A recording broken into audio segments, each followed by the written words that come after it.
I don't want it to sound like I'm being chauvinistic or I am somehow making a statement or utilizing this podcast, this episode to make some toxic male dominating conversation. No, it's none of that. The topic came from a lady, a woman. Our actual producer, Miss Donna Jay. The question came up was can women have it all? Can women have it all? Now, what all is in detail, I'm going to let Donna define once we get the show started. But the question becomes is what does all mean to you? Donna has a picture. And somebody needs to mute. Mute yourself, Donna. In Clubhouse. Okay. All right. Y'all check check Ecamm. Get some feedback in Ecamm.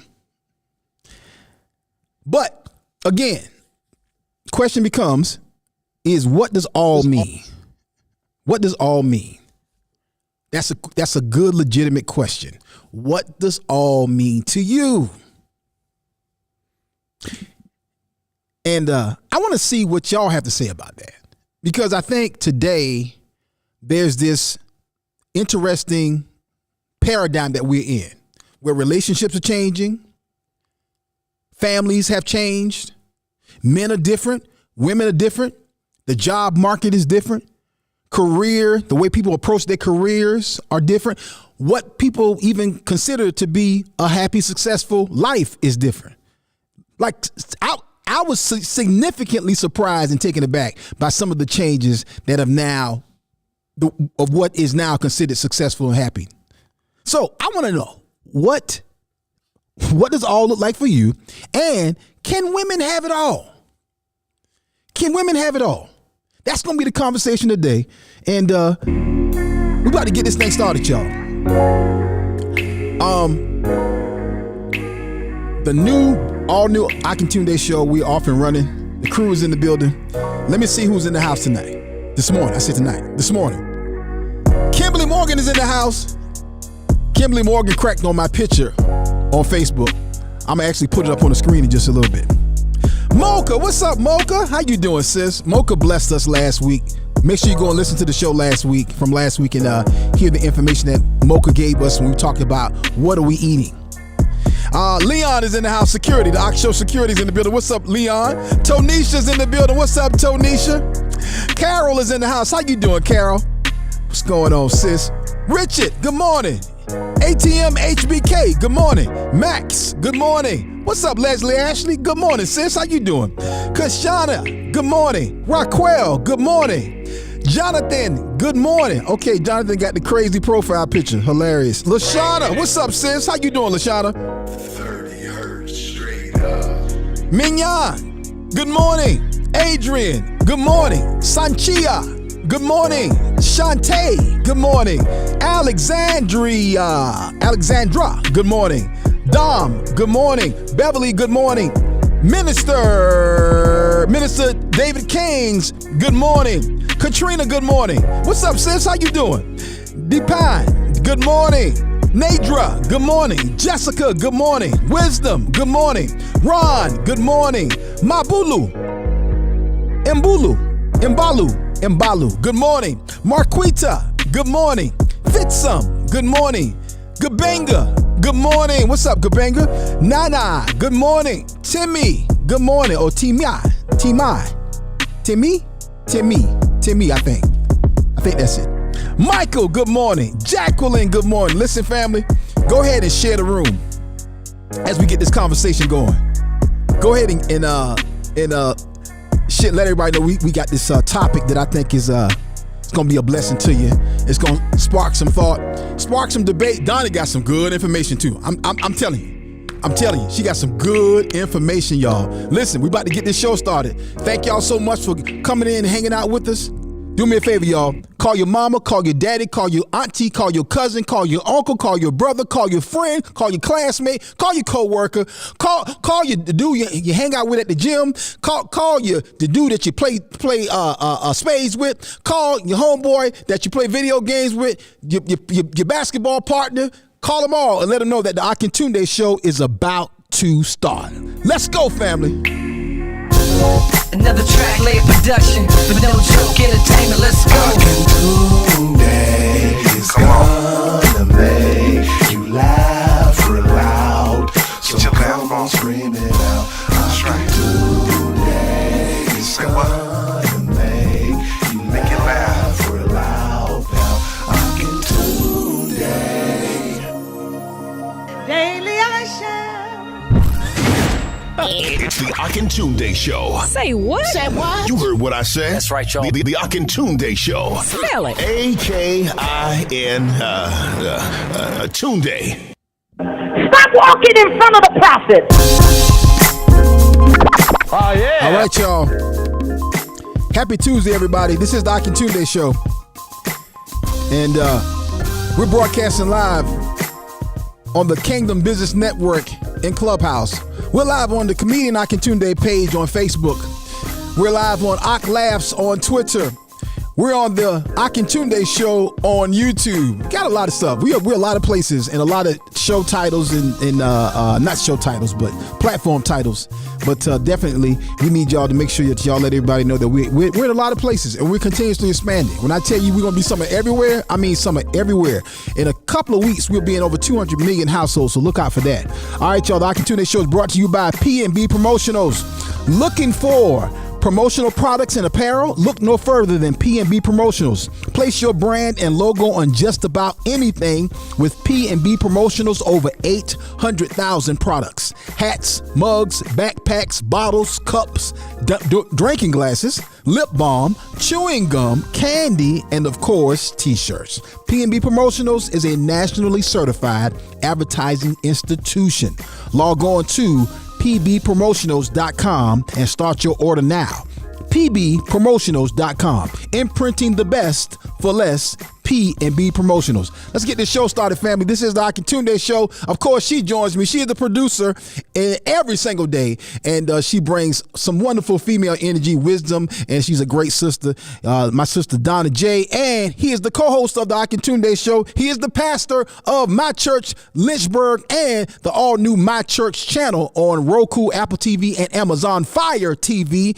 And he is pastor and comedian and the wife of Terry Earls. Y'all welcome to the show, Jason Earls, Pastor Lewis Tucker, and Donna Jay. What's up, family? How y'all doing?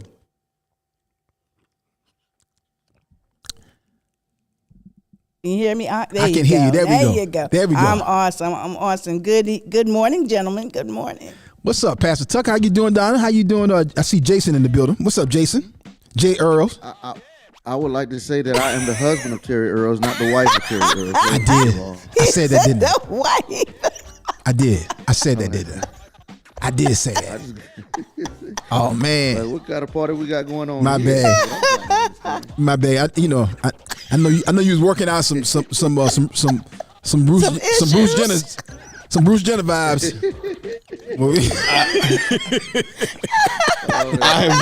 I don't know why you keep trying to do that to you, Jason.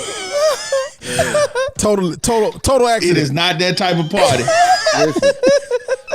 Listen, look, if anybody knows, it's my wife. She sure enough knows.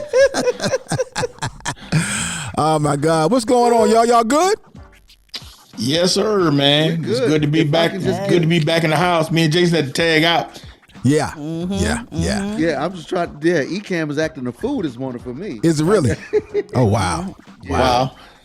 That's the thing about technology. When technology works, it works, and when it's not, it don't work, and it's bad. That's right. Yeah. That's right. Yeah. Let me see who's already in the building. Leslie, actually, I can't hear Jason. Can you hear him now? Let me know if you can hear him now, Leslie Ashley. Thank you. Can you hear me now, Leslie Ashley? Yeah, we should. I hope now. Old school Verizon commercial. Can you hear me now? Look at Leon Campbell to my passing off that purse mentality. No, No, that was an accident. He ain't passing over here. Jason has a backpack. Ock is the one with the purse. Let's get it right. In case they didn't hear, Jason said he is not the wife of Terry Earl. Yeah. You want to be clear. We want to make sure everybody can hear that. Ock carries the purse, and Ock likes White Diamond. I'm not. I like White Diamond on my wife. To be clear, matter of fact, I love it on my wife. You know what? And again, I know not to go on the White Diamond road or the backpack road, but I just love. I don't know what it is. It's something about. I think it's the combination of White Diamond and Eunice's natural scent that blows my mind. So I'm not apologizing for White Diamond. Somebody said the other day that's a old person's old people perfume. It's not. It's not. I rebuke that. Well, we still say Og needs some therapy for the time he got kidnapped, by the old woman. He got trapped in the house with the old lady. But we're not gonna go back down that road. Y'all have to go back and listen to old episodes to figure out that story. Hold on. But speaking of old episodes, we got to get into this topic today because I know this is gonna bless a lot of people. Again, the topic today is can women have it all? And this is a question that Donna sent me over a list of show topics several weeks ago now, a few weeks ago, I should say. And I was like, I really want to have that conversation. And I was glad that we were able to have it today because I think it's timely with all the things going on. So that's the official topic of the day. I had to talk about this passing point. And Jason Jalil said, turn your mic up some, bump it up just a little bit. But I have to touch on this passing point. So I posted yesterday or late last night before I went to bed on Facebook. I changed my profile pic on Facebook, right? On my personal page, not my Akintunde show page, right? And a comedian Akintunde page, right? So I put up an old picture, just for craps and giggles. Okay, that's it. You know what I'm saying? Just to have some fun. We got plenty of giggles. Let me go to some of these giggles. Since Kimberly Hope, who is a regular Ox Show family member and a good friend of mine, and who I love and love her family. Kimberly was cracking them. Let me go to the go to the page here. Let me pull it up. Let me get to it. I gotta find it. I had it and I just lost it. I can tell you the comment by heart because, like I said, it blessed my heart so much last night. Look how friends and family do you. Look at. I'm just telling you, it blessed my life. He said, blessed his life. That is a shameful God. 13 comments in just a few minutes. She said, Kimberly said, it's a nice picture, but I'm getting David Ruffin vibes, LOL. I am Akintunde, and these are the Warnocks. I was like, that is hilarious. Oh my God, that is funny. Oh, I'm trying to tell you now. I was weak. Oh my God. I was weak. That's what friends do for you. That's what friends do for you. Hey, that's right. As Dionne Warwick said, that's what friends are for. Yes. Let me read some more of these comments on here. Pastor Tuck, of course, is rolling on the floor. My brother-in-law, Rudolph Mitchell, talking, man, I thought you was Eddie Griffin, LOL, and put an old picture of Eddie Griffin up. Tony Tone had a ball. My brother, comedian Tony Tone, said, looking like a model for Chess King, Oak Tree, and Duke Box. Now that is... Wow. He went all the way back. He hurt you. Oh my God. Yes. He went to Chess King on you, bro. You got to be at least 38 to even know what Chess King is, I think. Yep. Yeah. Mm-hmm. And I think you might have to be older than that. Yeah. At least he ain't hit you with Cavalier. Yeah, Cavalier. Oh my gosh. You're going too far back. Tamara Robinson to my man, your friends are ruthless. Yes, they are. Tamara. Andrea Richardson is cracking up, and April Kelly to my king of honor. Y'all are ridiculous. Shout out to the Facebook family. Thank y'all so much. Let me see who's on Facebook page.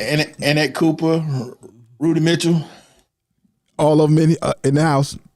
Yep. Let me see here. Facebook. Yeah. Facebook is in the house. All right. What's going on? Uh-oh. Yeah, somebody. I hear Jason Earl. It's Jason Earl. Yeah. Knocking on the door. I hear Jason knocking at the door. Hilarious. All right. Y'all see, we still have some little technical glitches from time to time. It's all good. Before we get too deep, I Yes, do sir. have some questions. I do have some questions for you. Sure. Because for the past week, I was on vacation, and I was in your lovely state of South Carolina. Okay.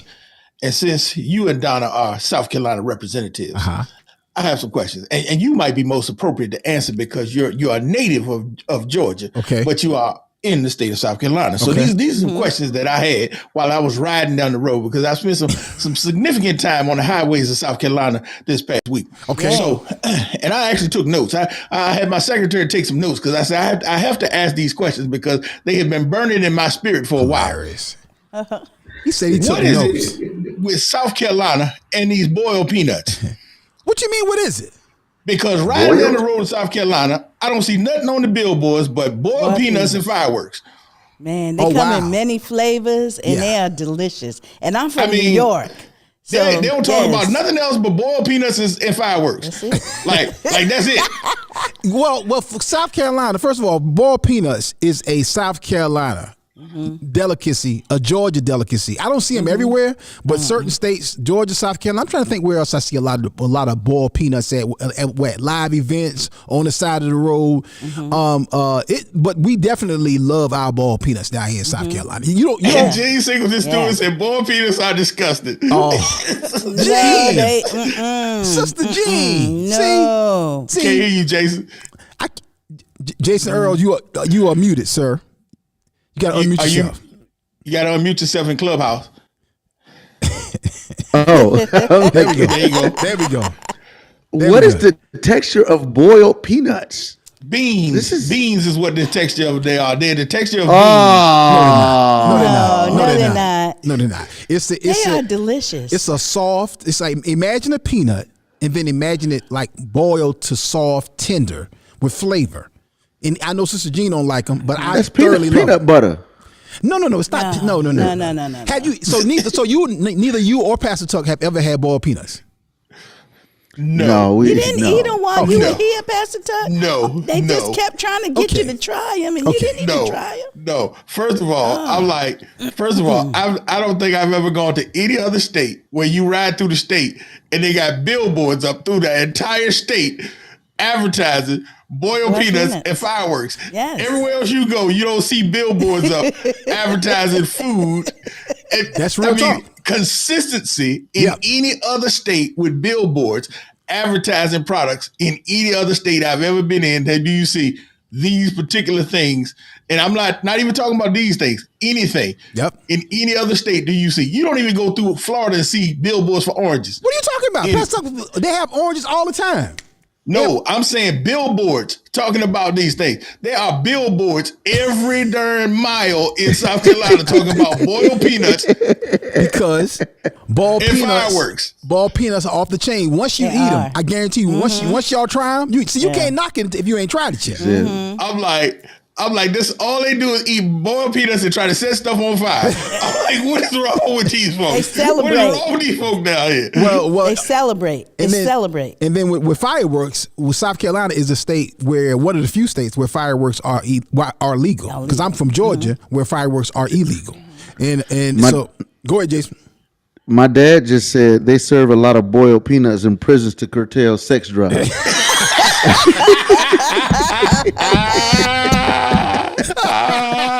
I don't know nothing about that. Nothing.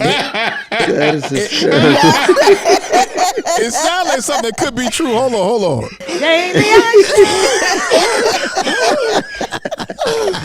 It sounds like something that could work. All right. I don't know. My next question is, I believe that peaches and pecans are supposed to be the Georgia thing, but everywhere I look, they advertising pecans and pecans. I'm like, now y'all biting off Georgia. What's the deal, South Carolina? Talk to me about that. Because Georgia is the peach state. For clarity, Pastor Tuck was on. You were on 95, so you were driving up 95. So when you drive up 95, we have what's called south of the border. South of the border is like the big state line between South Carolina and North Carolina, and you have this big, like, everything. They celebrate everything there. Everything's for sale there. They got like the golf. What do they call it? Putt, like the little putt golf, and they got all kind of foods and restaurants. They got pecans. They got a lot of fireworks, and they also have all kind of like other delicacies there. Well, delicacies is probably an overly heavy term, but.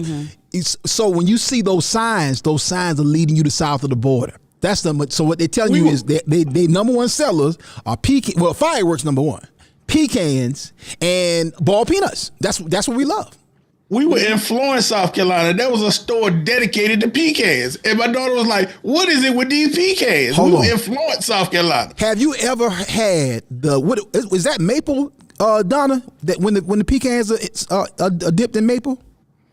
Now that I don't know. I know that they dipped in sugar and cinnamon. Okay. Pastor, you never had that before? Praline, yeah. But my question is, I thought these were supposed to be Georgia's thing, and I'm like, why is South Carolina biting off Georgia? I'm telling you. I'm telling you. We share. We share. We share. Okay.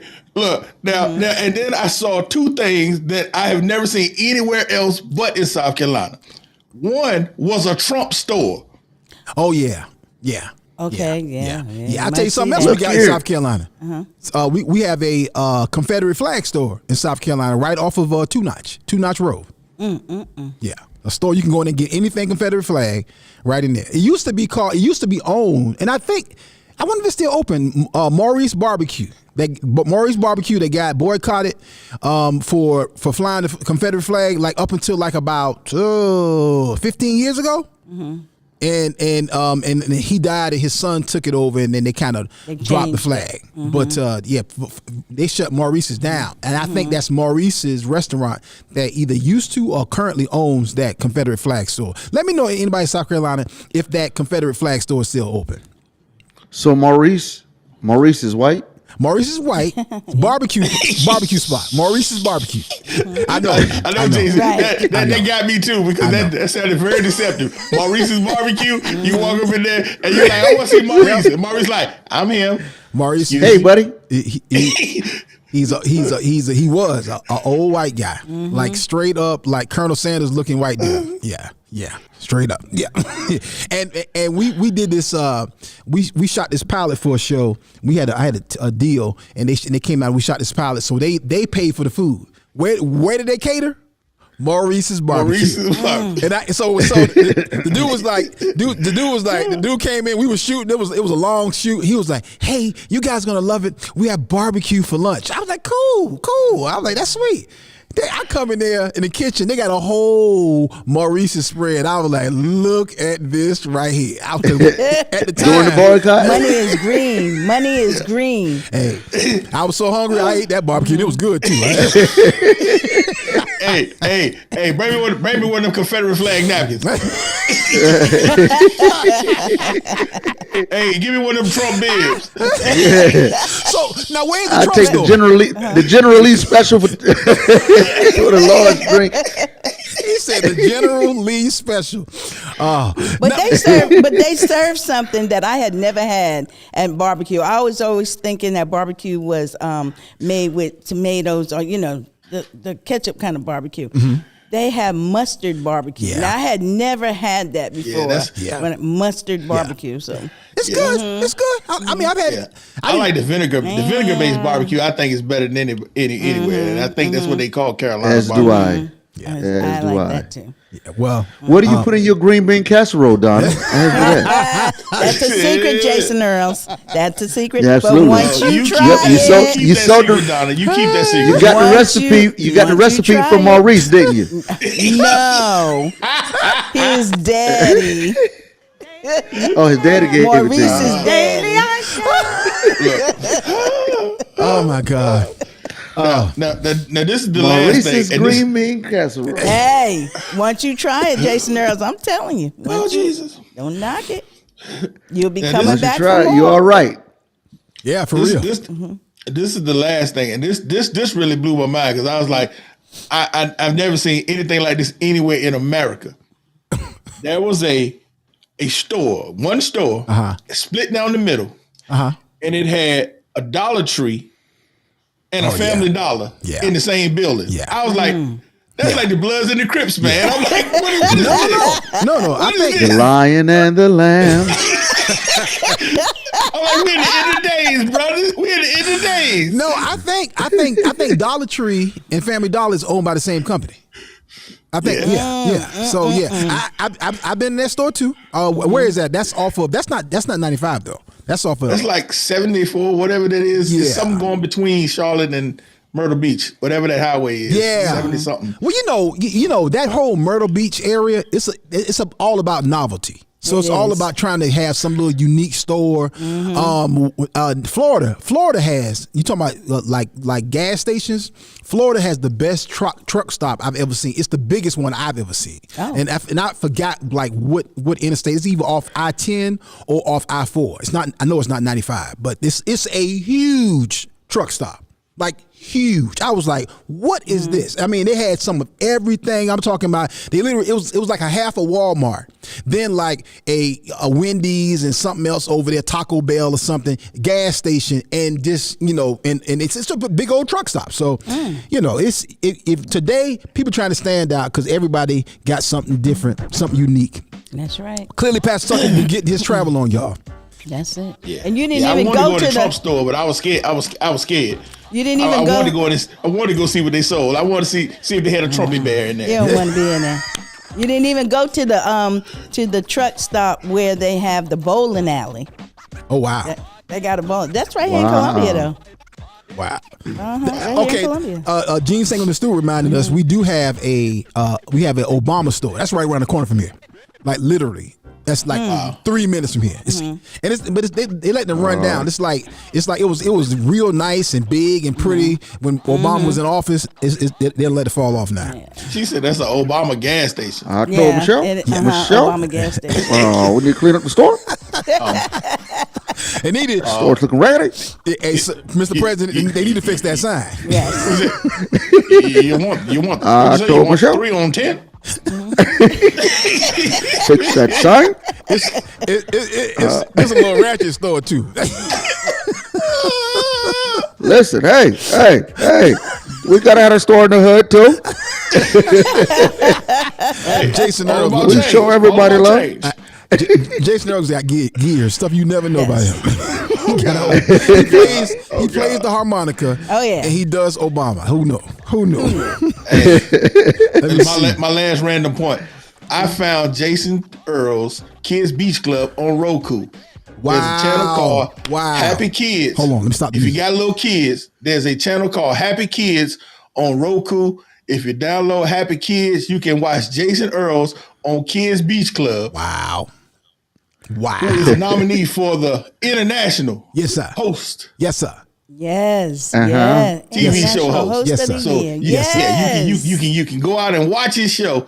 And I was just enjoying myself on vacation watching the Kids Beach Club. Wow. Yes. That's hilarious. I got Yes. Let's go. I got to download that app so we can watch the show and support Jason Earl, support that great Yes. international show. Yes. And then Great children's ministry. I'm telling you, if you got kids, got a children's ministry, download that, man. Share that with your kids. Listen. That's a great show. Listen, Malia, Sasha, y'all are watching Kids Beach Club.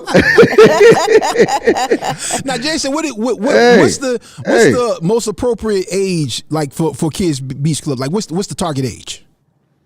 That preteen age. So it's Probably 7 to 10. Yeah. Yeah. So what the kids age out by the time they're 12. Okay. So if you've got between 10 to 12, that going into middle school age. Got it. That's what it is. Late, intermediate school. That's what it's geared towards. Gotcha. And there's nothing. They don't have any programming for those kids, man. They don't. That's part of the reason why Kids Beach Club has blown up so much. It's like, man, we don't have any content Right. that's biblical based, that's hitting character values like this. Right. I tell you, there it is. The two biggest gaps I believe in media, particularly for young people, is that age right there, that preteen age, that little gap between after you are, you're not 5, 6, or 7, but you're not in middle school yet. And then that post high school age, like Like the one of the biggest struggles that I've had as a parent is keeping my children engaged in Christian life post high school, because we had an active youth ministry in our college church. College ministry. But the thing of it is because they're off and they're coming back and forth. By the time they come back, they done, they got some other thoughts, and you when they coming home, you redoing stuff. Literally after every semester, like no, we don't believe that. No, that ain't how you do it. No, so I'm not saying they ain't rooted. I'm just saying there's a lot of stuff that comes at them. So that's something. If somebody can get some good content for that group right there. Speaking of content, let's get into this topic for the day, y'all. Donna had this great question. I actually put it out there on social and got some good responses. But the question becomes can women have it all? Can a woman today, living in America, have it all, living in this world, have it all? I don't care whether you're in Australia, whether you are in Europe, whether you are in Africa. Women have advanced. Women are doing things today that have never been before in history. Women are accomplishing things that they never accomplished before, and the family dynamics have changed. Political dynamics have changed. Financially, things have changed, and for the most part, it's great. The question then becomes when the family dynamics do change, then it becomes, can women actually have it all? So, Donna, go ahead and set the topic up a little bit, because Donna had, like I said, it was Donna's question, and your perspective, the insight, and your thoughts about it, your notes. It really blessed me. Go ahead. What was your original thought when you came up with this, Donna? What are you humming, Jason? Some people want hilarious. what I want. Nothing at all. Oh, now y'all are gonna sing. Oh, go ahead. Hey, you. They're gonna sing about it. Okay. I'm coming All over the building, all over the Every woman, it's all in me. Hilarious. Anything you want done, baby. There we go, Donna. I do it naturally. Whoa, whoa. All right.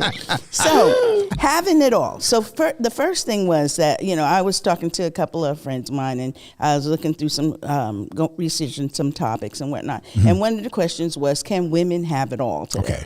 Okay. Right. So really a woman's journey of finding balance in her personal, professional life. That's really what having it all stems around. Okay. But it's different than it was, in the 50s.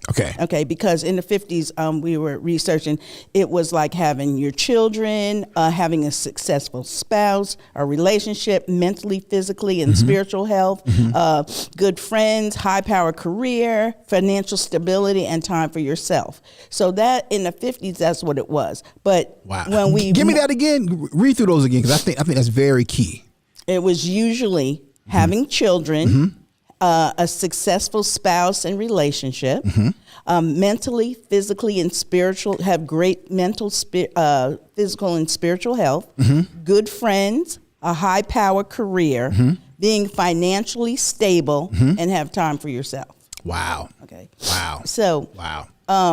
That's what it was. Like you wanted to have all those things. That was supposed to be you having it all, But now it's kind of shifted a little bit to where we're talking about having it all.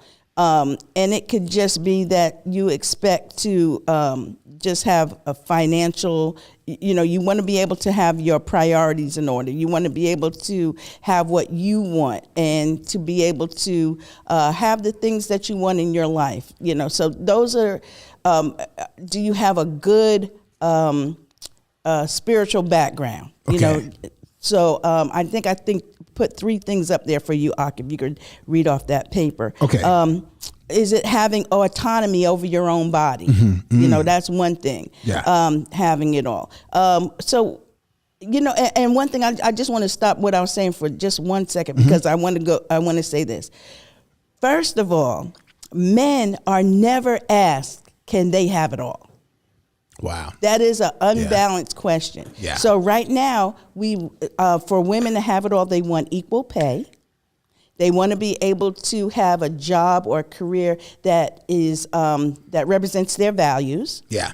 And they want to be able to have a family, or they want to be able to have equality in your business, your life.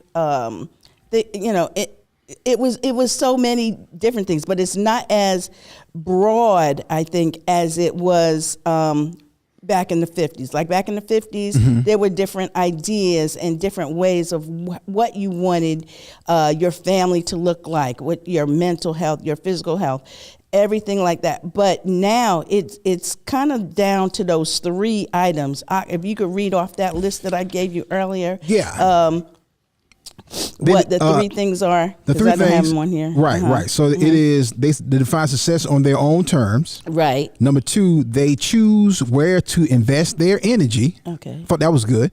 Number 3, they schedule their priorities instead of prioritizing their schedule. And we can come back to that list a little bit, but I think a couple of things is, I understand that I'm gonna be totally honest. All right, so y'all get ready to get mad. Some of y'all can be mad with me in the comments. Okay, I understand that we're not nowhere near the 1950s. The game has changed. Times have changed. Everything is different, right? But it seems like today, when you look at what was success before, children, successful spouse / relationship, mental, physical, and spiritual health, good friends, high power, career, business, financial stability. And then today, what it is it seems to be pay, flexible working for childcare, or side hustle opportunities, and a job that aligns with our value system. Those are the 3 I was talking about. Okay. Yeah. It seems to be a little self-centered today, whereas in before it was broader, and it was family, and so it was about the holistic all was having the full picture. You know, you got the bag, you got the marriage, you got the kids, you got the health, you got the wealth, you got success, you got a great career. That was what, success and all was before. Today it seems like all is like just external. Am I wrong or off in that estimation? Y'all tell me in the comments and Facebook or either on Clubhouse, YouTube. But I agree with that, because more now we're looking at, even society is about me.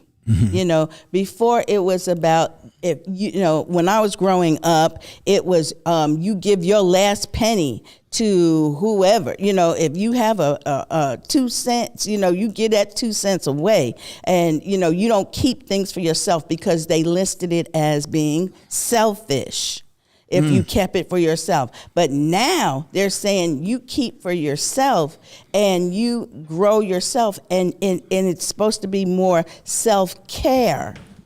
But sometimes self-care can morph into selfish. Wow. So we have to be careful with that. Wow. Go ahead, Pastor. Couple of things. First, I want to address something Donna said. She said they never asked that question of men. Can men have it all? And I want to say that's not the case. That's actually a conversation that Brother Corey and I are diving into in the man cave, because that's something that I've seen is a major issue, and it stems around this same point.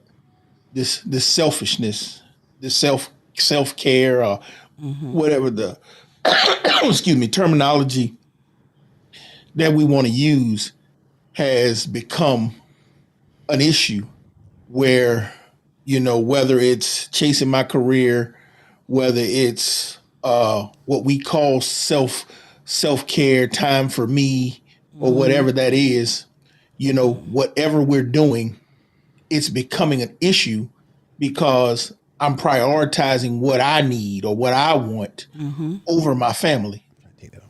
And even as men, we're seeing it. We're seeing women that are doing it. And our society is suffering from all of this because this stuff that we're saying, can I have it all? We want the bag, we want the house, we want the career, we want all of this. And children who are unwilling participants, who did not ask to be invited into this equation, are suffering. And so they're growing up to be dysfunctional adults because you have kids. So it starts off in this. Kids grow up in whatever environment they grow up in. What's the first thing they want? They don't want to be by themselves. So they jump in relationships. And whether those relationships turn out to be married or just living together or whatever kind of relationship, kids turn out to be the byproduct. And of course, because of the world we live in, people decide we want more stuff because social media, looking at people around you, I want some stuff. So now we're pressing because we want more. We want to climb this ladder. We want to collect this stuff. And so now this child that has come as a byproduct of this desire to not be by myself, we don't put in the effort necessary to grow and to develop and to maintain this relationship that we asked for because we just really wanted to satiate those physical desires that we have. So we have a relationship that we're really not happy in or not fostering and not taking care of. And so now we have a child that's there. And that child is just, it becomes baggage. It becomes, you take it, you take it, you take it, you take it. What we're going to do with it, whatever. The child is being neglected and all of that. And so now the argument becomes, well, I'm chasing this and I'm chasing this and I'm chasing this and I'm chasing this. And now we got this child. And so that becomes more baggage or more responsibility and more burden. And so now we're going back and forth. So now we're more unfulfilled. So now I need time for myself. So now I got my activities, my organizations, my whatever I'm doing. And so now we're running away from each other because I need some me time. I need some self-care. I need my spa. I need my hair. I need my nails. I need my gym. I need my games. I need to hang out with the fellas. I need to do whatever. And so everybody's all about self. And this kid is growing up in this environment. They don't know what they're doing. And so they're being pushed in society. So now they grow up and they're like, I got to take care of me because I've always had to take care of me. And so now it's all about me. And once again, they're repeating this cycle. And in every generation, the cycle multiplies, gets more intense, and it's even worse to me, I believe. Jason, your thoughts? Here's what I would say, man. A lot of times what I see happening today is, especially in, let's say primarily this American Christian context, is we're looking at the culture and trying to allow the culture to define our lives. And we run everything that we learn in the culture. That becomes the grid or even the filter that we run everything, and that's backwards. Instead of allowing the Bible to define how we live, how we act, how we think, how we approach this thing, and allow the Bible to define how we approach culture, we allow culture to define how we approach family, how we approach the Bible. And you're going to always bump into a wall. Say that. And you know, and something that Jason just said, and that's the answer to everything, is when you reverse that paradigm, you recognize that life is seasonal. And so the answer is yes, you can have it all, because you know something. Your pastor Bishop Bailey said in a podcast that you and your wife are on.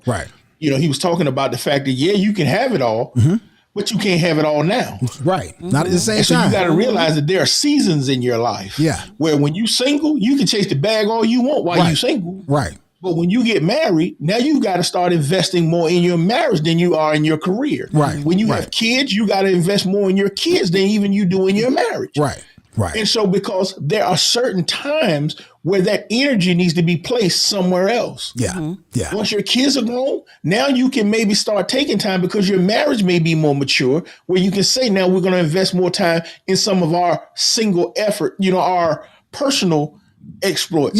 Because we may have arrived at a certain place, or our career exploits. But if you're trying to do everything now, there's some things that are going to get neglected that you can't get back. Right. Because your children got 18 years for you to invest and to develop who they're supposed to be and who they're going to be. And if you don't do that well, that when they mature and become adults, they're going to be dysfunctional, and you can't go back and erase that damage. You can't go get that. They're going to have to process through that. Right. Y'all got some good comments. I'm coming to y'all comments in just a little bit. If you don't, go ahead. If you don't do that in the marriage in the beginning, you're going to be sitting somewhere trying to get counseling or going through a divorce at some point. Yeah, yeah. I mean, well, I'll say this. I know for me right now, the stuff we having to do for the studio, I couldn't have done this 20 years ago. 15 years ago. I couldn't have. I mean, my children, were in high school or in middle school. They were much younger. And I mean, there's been days here now where I can't go home. It's like I'm still working on something because we're figuring something out or working on this or working on that. And it's 4 or 5 o'clock and I got to be back here. I get here to do the show at 6, 7 o'clock in the morning. I'm like, I'm stuck. Come on, Prince. Come on, Prince. Let's go. No. Well, got him a compound up in this thing. Let's go. Let me tell you something. If I mess around, get a bed in out of here, his jeans. If I get a bed in here, I'm gonna be in trouble. If I get a shower in here, y'all have to pray for me. If y'all need see, a pastor study. Come on, sir. Around with no pockets in his jeans, we're gonna have an intervention. I'm telling y'all. I am actually talking about why you got them high heel boots on, bro?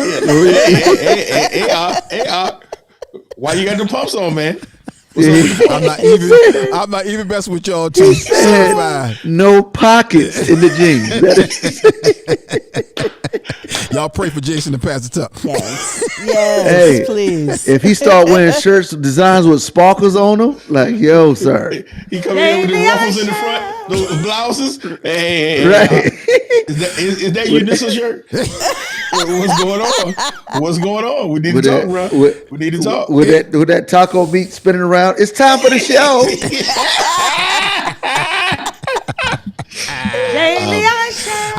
Paul, who's doing the mic? Show, Jason. Jaleel. It's time for the show. I might even mess with y'all. Leon requested. Where is Elijah? Dearly beloved, it's time for this. It's time for the Ox Show. Talk about his show. He's skipping around the stage. It's showtime, prancing. Like, hey. Hold on. I promise you, Donna, I'm going back to the top, but I had to bring this out because Pastor Tuck was trying to. I am the wife of Eunice.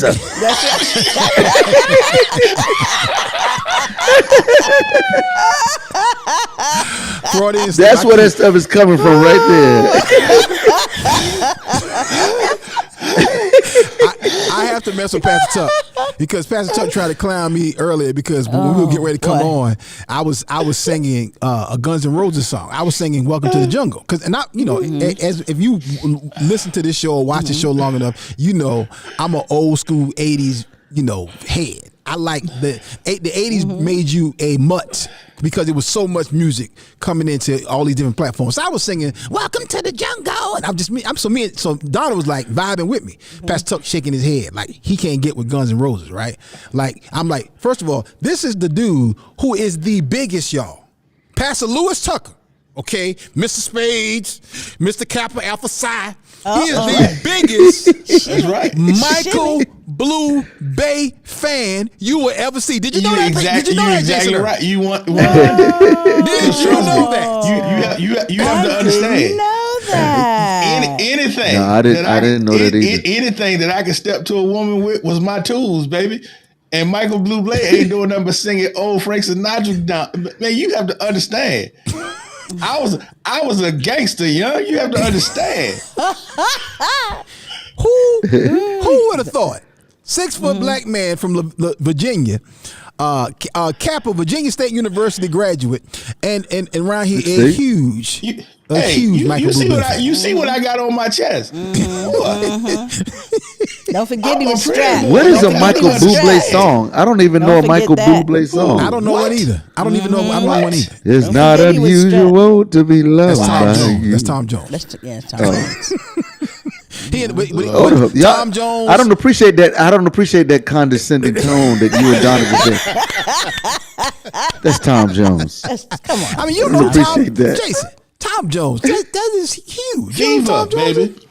Tom Jones was the man Viva at, Las at Vegas. that Viva in the day now. Las Vegas. Yes, Tom Jones was That's the Elvis. Now, man. what Listen, you talking about? listen. That's Elvis. yeah, I'm During sorry. that era, during that era, all I was listening. I'm just a nobody Yeah, see, that was No, just you saying. wasn't. No, you wasn't. trying to tell everybody Interesting point. about somebody. I think Tom Jones did record Viva Las Vegas, and I promise we're going back to the subject after this. He could have. Tom Jones recorded "Kiss" by Prince. Did y'all know that? He did a version. Yes, he did. I bet y'all don't know who sung "Dear Mr. Jesus." What? Who? Dear Mr. Jesus. What is who? What is? I what just is had that? to write to you. Something really scared me when I saw it on the news. Y'all don't know that? No. Jason Earl. Wow. Wow. Jason Earl production.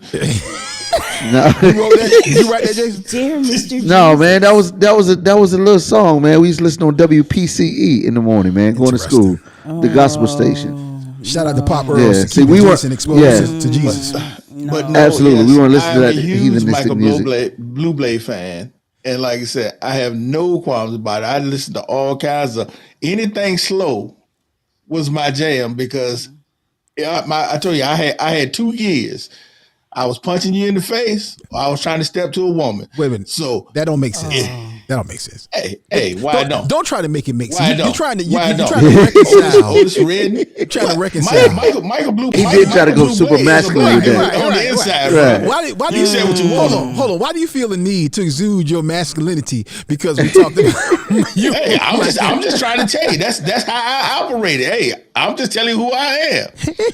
Anyway, let's get back to the Michael Bublé topic. ain't walking around with no Can I pumps just get on one Michael Bublé and no song? and no I mean, pockets. I don't know a Michael Bublé song. Pastor Tuck, what is a Fever. Michael Bublé? Huh? Fever. Fever. Okay. Fever. You give me fever. Dun, Yeah. dun. Oh, he redid that? Yeah. Who did the original? Most of all his songs are redos of like Frank Sinatra songs. oh, he like Milli Vanilli. Yeah. No, he But does he Fever does was big done band by a music. female. Yeah, he's more like a what is it?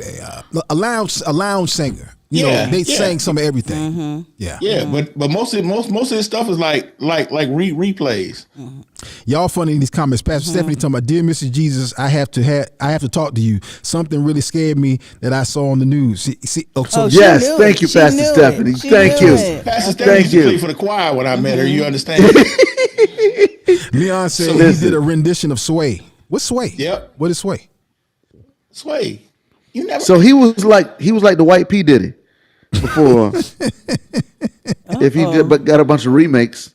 Yeah, I mean, he basically is a cover band, but Yeah. he's real good at it. He's really good at it. He's really good at it. Leslie asked to say, I know the song, Pastor. Thank you, Leslie. Yeah, Appreciate tell him, that. Leslie. Okay, Kimberly Michael Morgan Bublé ain't said. no joke. Kimberly Morgan said, I like No, the she's song. talking about Dear Mr. Jesus.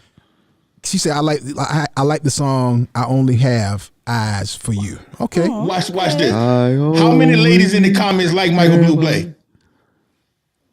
Now watch that. They really don't like Michael Bublé. They like the original dude. If he never had an original song, do they really like Most him? most of them weren't born when the originals were done. That's why they like Michael Bublé. Okay. Back to the topic. We are not Okay. talking about Michael Let's Bublé. rounding up the cats. Rounding up the cats. Donna job is hard. All right. Keeping us on task. I started it trying to Because she defend gets this sucked man into who- it right along no, with it. Pockets in I his know. pants. I get With sucked no right pockets in, his Jason. pants, wearing his pumps. He just got mad and tried to Pastor comfort Tuck. me. It Put was- the pump Absolutely, away. that That's is all. true.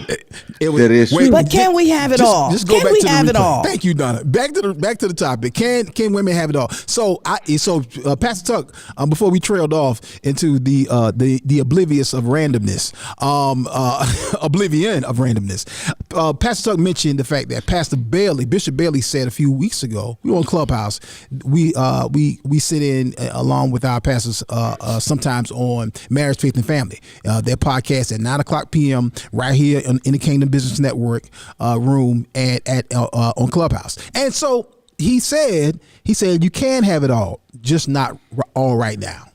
So and oftentimes I think that all of us, that's just not a woman's thing. I think that's men and women. Right. You want to have everything right now. Everything you see somebody else have, or you see somebody have on social, or what you think they have, you want to have that all right now. Here's the thing. It's a reason why most men who drive Corvettes and sports cars are in their 50s. And 60s. If you count up how many, and you drive through your town, you see a Corvette, you see a really nice Ferrari, you see some expensive motorcycle, Harley Davidsons. Those are not dudes in their 20s, 30s, and 40s in most cases. Not all the time, but in most cases. That's dudes in their 50s and 60s and 70s. Why?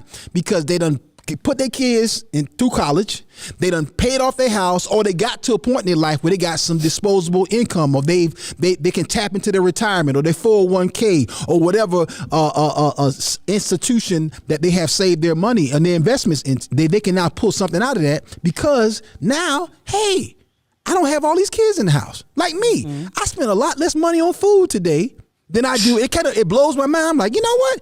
God, dog, we used to spend a lot of money on food. Yeah, because you had 5 kids and you was feeding all of them. So I can't be like, oh man, I'm 32. I want a brand new Corvette. I want a 72,000. No, it used to be 72,000. It's probably 100 and something now. I want $100-something thousand Corvette. Well, when you're 32, you got kids in high school, and not unless you have a job making $200,000+ a year. If you don't, you probably shouldn't buy a Corvette right now. And it's the same way whether you're a woman or a man. There's seasons of life where different things are relevant. This is a now thing. That's a later thing. That's a used to be thing. I don't do that no more. I do only this now. I'm minivans now. I used to have a Jeep. In the future, I'm gonna have a brand new Corvette. So I think you have to recognize you can't have everything right now. So I guess the question becomes is are you satisfied with the fact that you can't have it all? Another point I want to make right quick that Pastor Tuck tapped into and Jason was piggybacking on.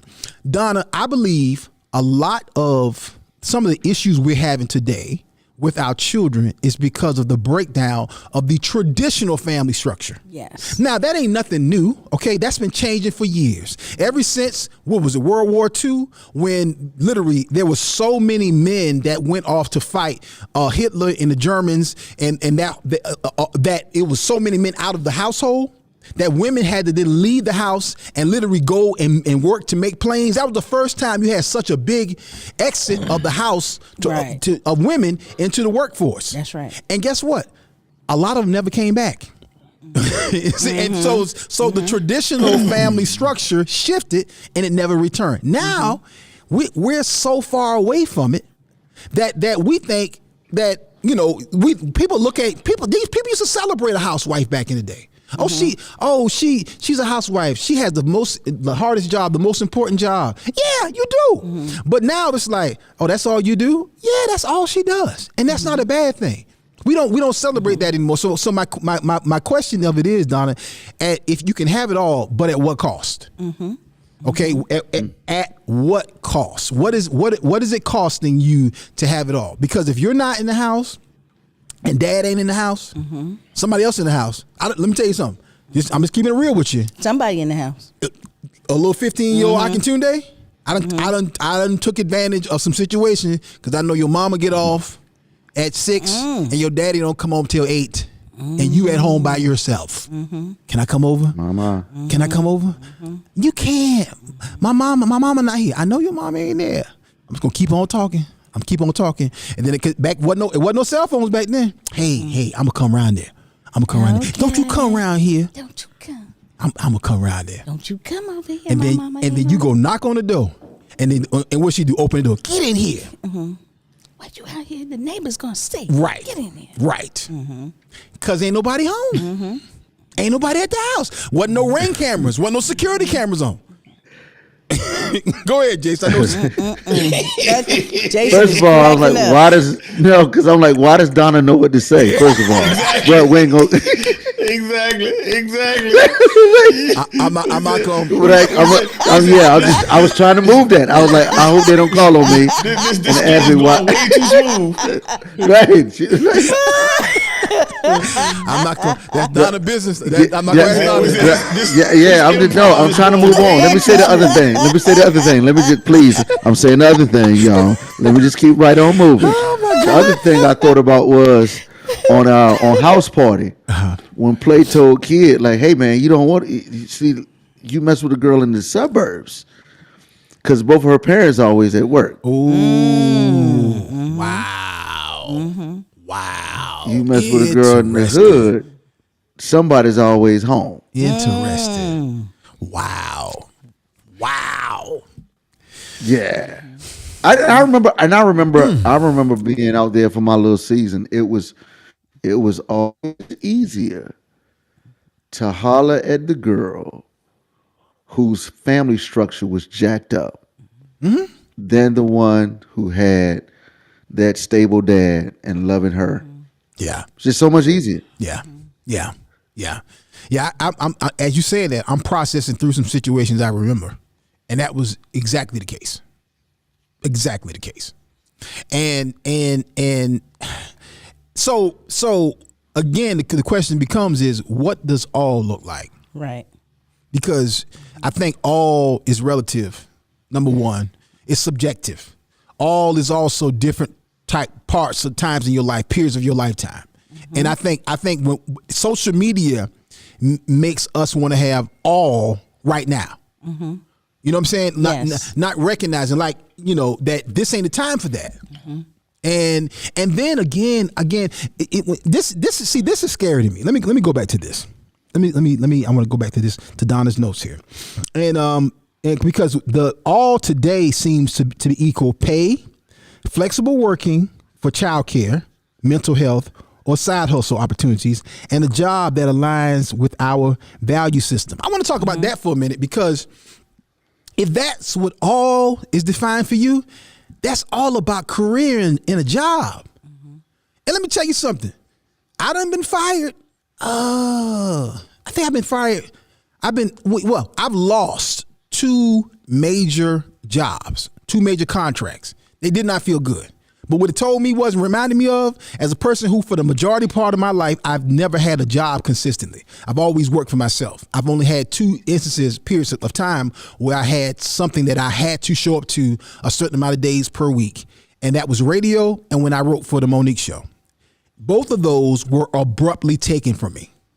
And I know a lot of people similarly who have been fired for jobs. I know women who have lost jobs.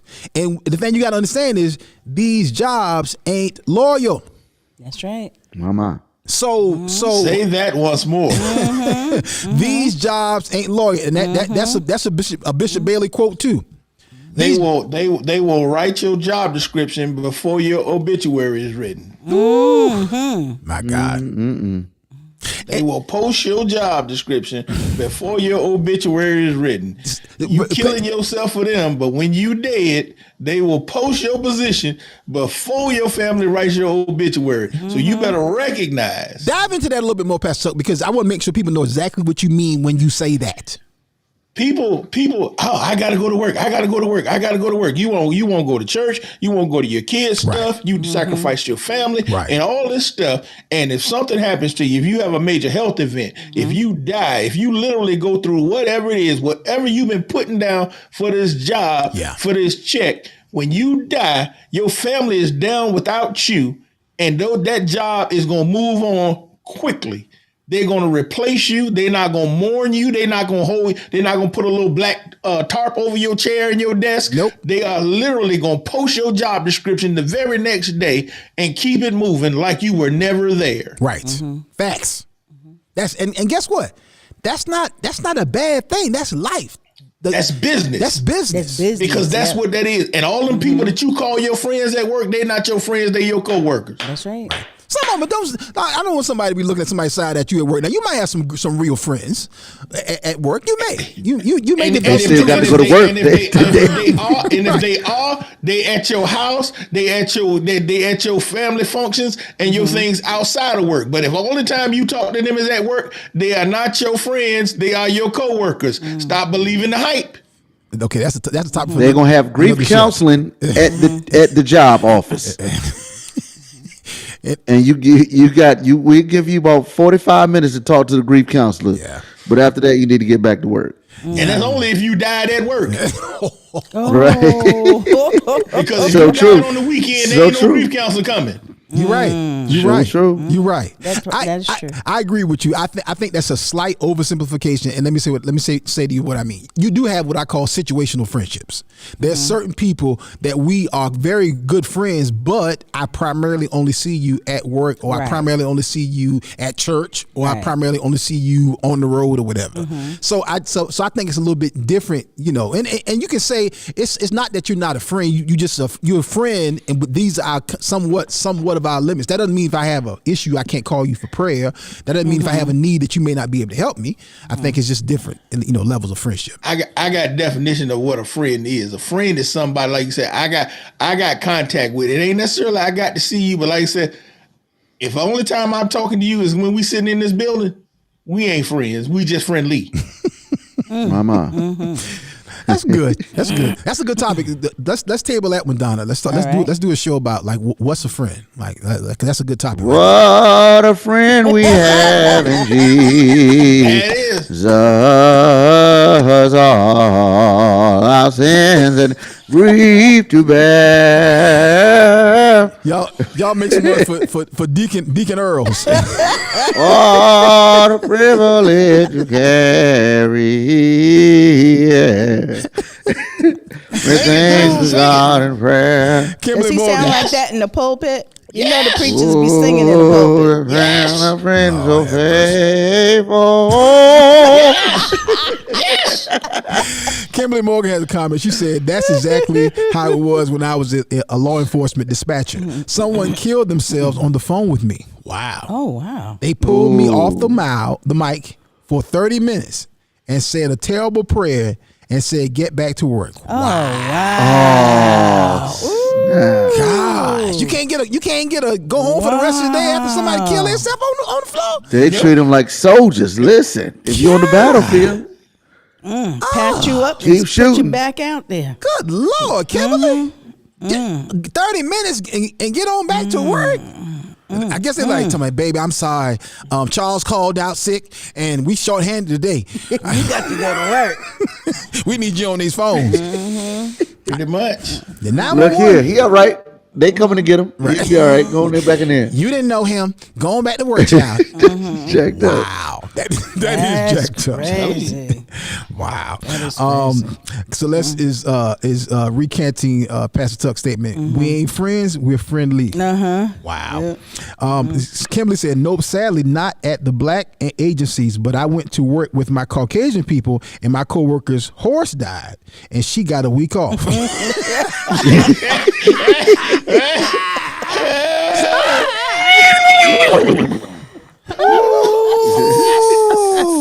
Wow. Oh my God.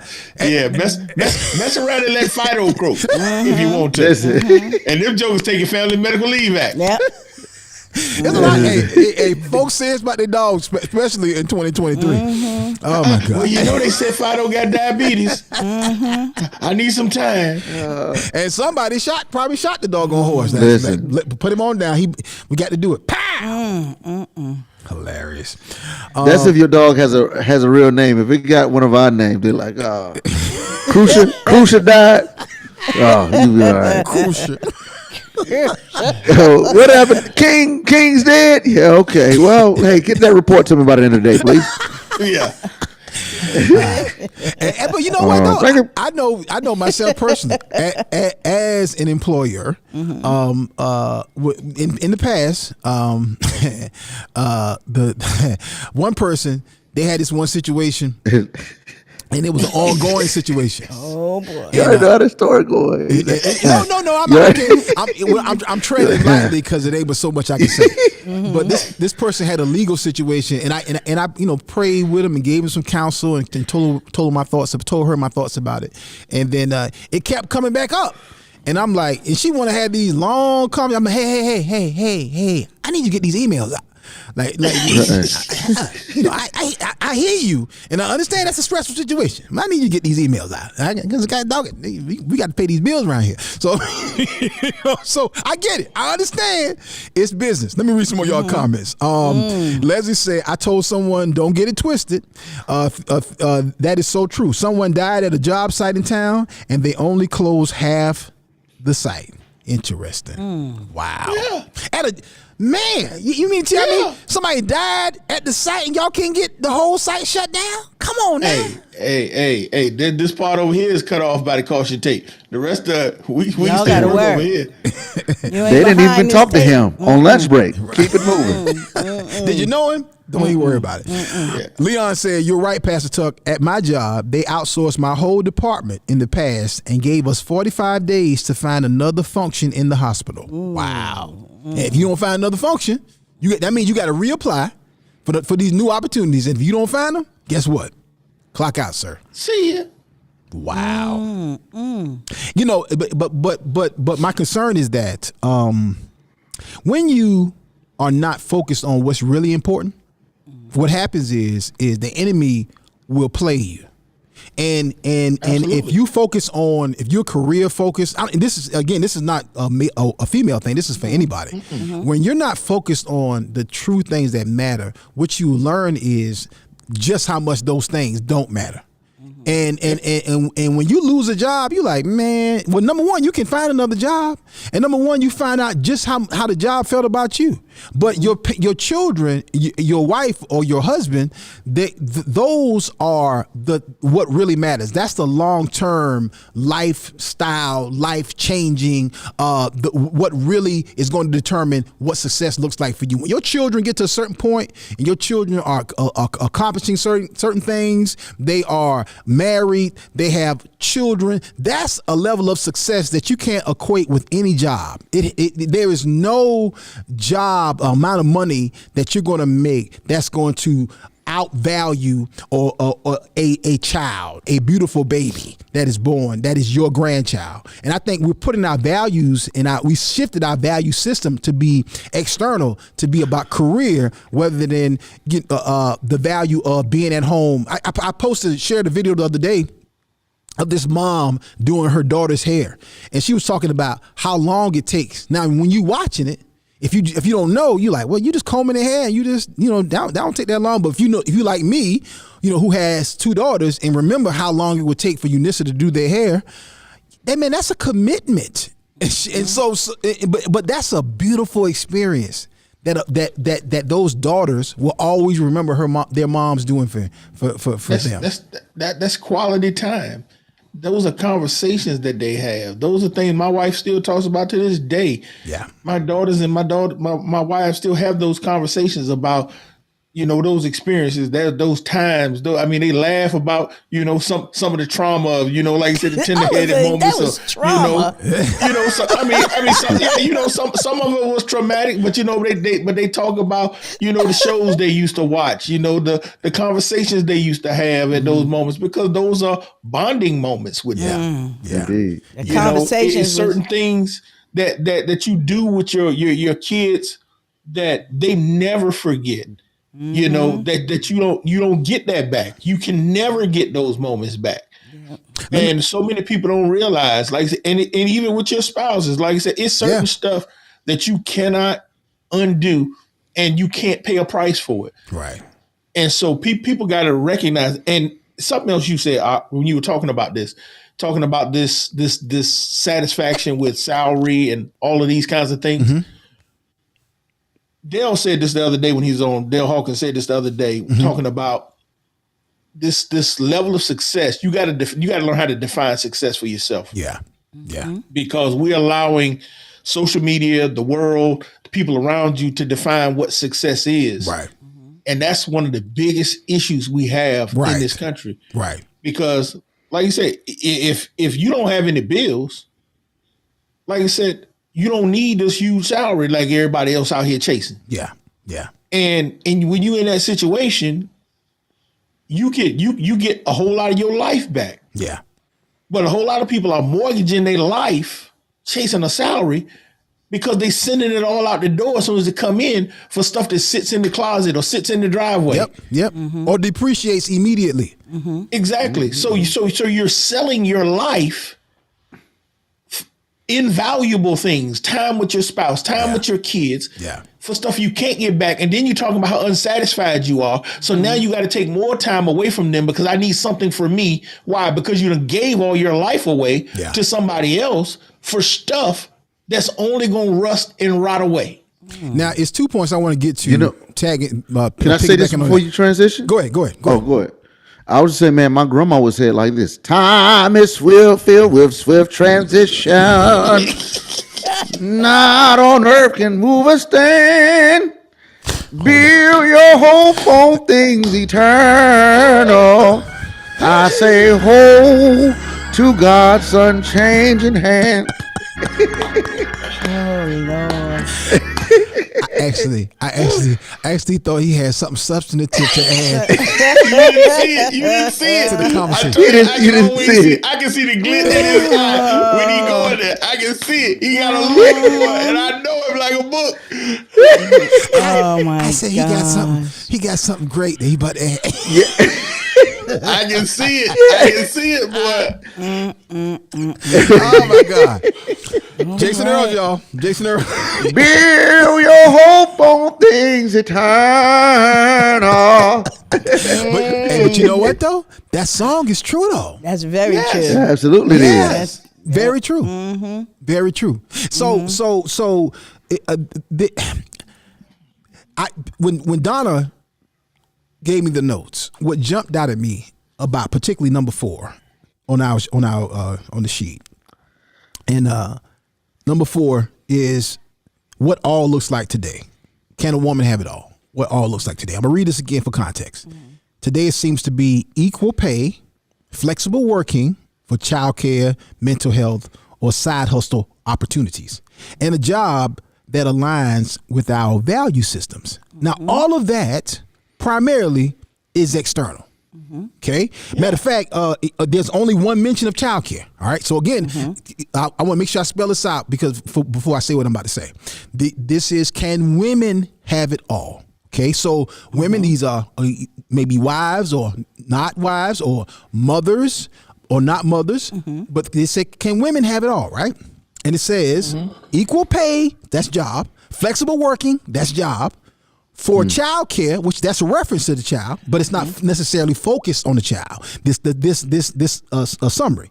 And then it is for mental health, all right, or side hustles, which is career, that's still another form It's of work. more materialistic. It's money. Right. And a job again, external, that aligns with our value systems. To me, I think, don't get mad at me, ladies. I think that's an African American situation. The reason why I say that is because I don't see that same value system focused like that for white women, nor do I see that for Hispanic women. Even Hispanic women are even more than white women, are much more traditional family focus. And we can have a whole show and talk about why that is, and probably will step into some hot cotton and probably might step into an ant bed or some snags, or probably getting some trouble. But the question still becomes is, why is that? And my thought is that it's because of that there are a lot more single black women than they are single white women and single Hispanic and Latino women. Y'all thoughts about that? I know I dropped a bomb in the room. Yeah, I would. Yeah, I would say, man, that's probably overgeneralization. Okay. For all three groups, being where I live out here in Texas. Okay. I would say I see all of the above with all the above. In other words, I see the African American women standing. I don't know what's going on with my camera view, but why it's so pixelated. But it can't get right. My goodness. Go to anyway. I see pockets of African American women who are doing the staying at home mom thing, even sacrificing a lot and talking about it. Yeah. I see the same thing with Hispanic sisters out here. I see the same thing with some white women out here. But then on the same side, on the other side, I do see a bunch of, white women who are stressing, who are fussing about not being able to have everything. I even see some soccer moms tripping about the one mom who does live in the suburbs who has a maid coming over, a house cleaner coming in, and they're jealous because they stay at home with the kids and don't have the house cleaner. You see the same thing with the Hispanic sisters as well as African American sisters. So I think it's based off of where we have our just ears. discontent. Absolutely. I mean, So that's the only thing I say to that. People are just discontent, looking at the grass greener. Looking at other folks' lives, wanting what everybody else got. And once again, it's this thing of defining what success is, what satisfied is, learning to be content with what God has for you, and that's something that everybody needs to learn how to do.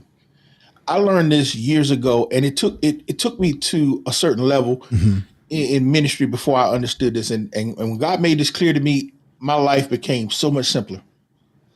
I remember when I first started pastoring, I pastored for about 3.5 years. Then I went into birth ministry. And when I started in birth ministry, I became part of faith family from Apostle Tony and Cynthia Brazelton, which and can you clarify exactly what birth ministry is to somebody who doesn't know? Birth ministry is actually going out and starting a ministry from scratch. God told me to birth a ministry, start a ministry, and there was no ministry before that. Right. And so we founded a ministry. We started from scratch, and there was no ministry before that. And so when we came into this faith family, we became a part of this faith family with Apostle Tony and Cynthia Brazelton. And so I'm surrounded by all of these huge churches, and I got a church and, it's 10 of us, we starting off.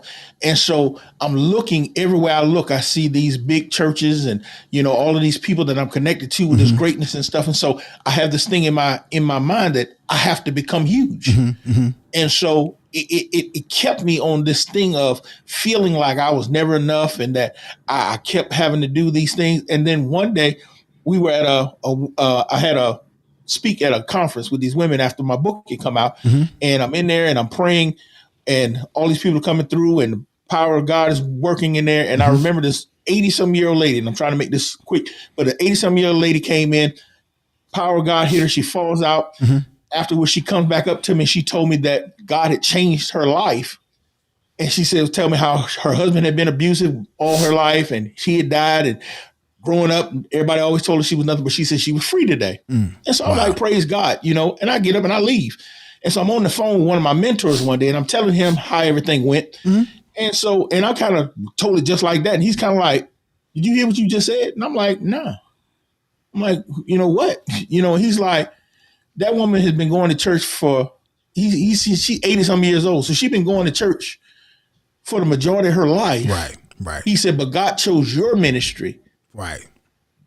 To change her life. He said, you don't realize, he said, God chose what you do. Yeah. He said, so nobody else. He said, you imagine how many men of God done laid hands on, how many times he done prayed for her, but today she got set free. Right. And what God had to show me, God said, you don't have to be anybody else. All you have to do is be who I called you to be. That's right. That's right. And so I stopped trying to be anybody else, stopped trying to be any size of anybody else. Yeah.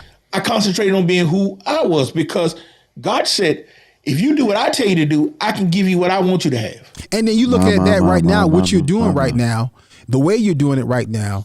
If you had the weight of having a 2,000 member church, you couldn't make that shift.